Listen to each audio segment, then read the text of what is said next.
Hi, this is Michael Orrell from MichaelByrne.com, and today I'm going to show you the 6.31 firmware update for Amazon's Kindle Fire, which adds a slew of new parental controls to the device.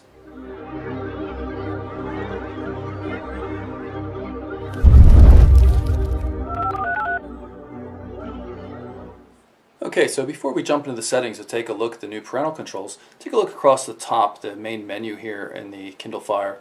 Notice that all the menu items are highlighted. That'll be important to note when I come back after turning on parental controls.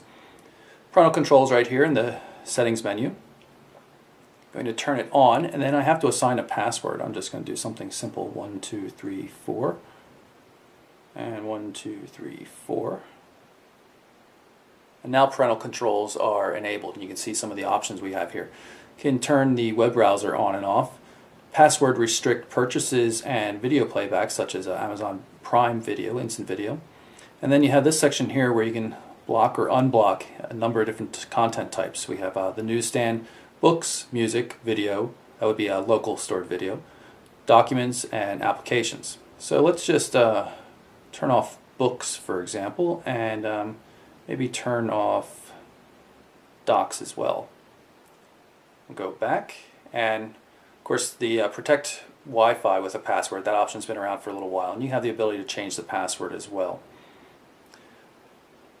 Alright, so let's go back to the home screen, and now look what's happened. Books and docs are now grayed out on the menu. They're inaccessible, and if I try to access a book, you see that the parental control item comes up. Now unfortunately it does not give you the ability to just enter the password and bypass it, which means if you actually want to read that book now, you have to turn off parental controls, or at least turn off the blocking of books in order to do so, by going in here and then entering the password and then turning off the block for books. If they're going to ask you for the password anyway, they ought to let you just do it temporarily and get to the darn book just by entering your password instead of having to reconfigure everything. If we jump into apps and then go to the store, I'll be able to show you how it handles the purchasing of applications and other goods slightly differently.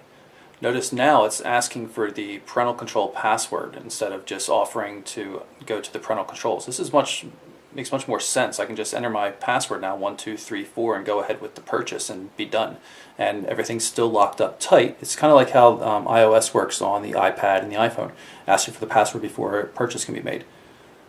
It's really what it ought to do for the other items too. So let's go into the Amazon store application and see if it handles that the same way.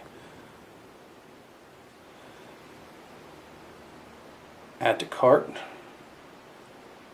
So go to cart and then check out, and it's going to ask me for the parental control password. Again, nice and convenient. You can get past it. Your child won't get past it. And if we go back to settings and get back into parental controls, you'll notice once again it will ask us for the password before we have any access to it at all.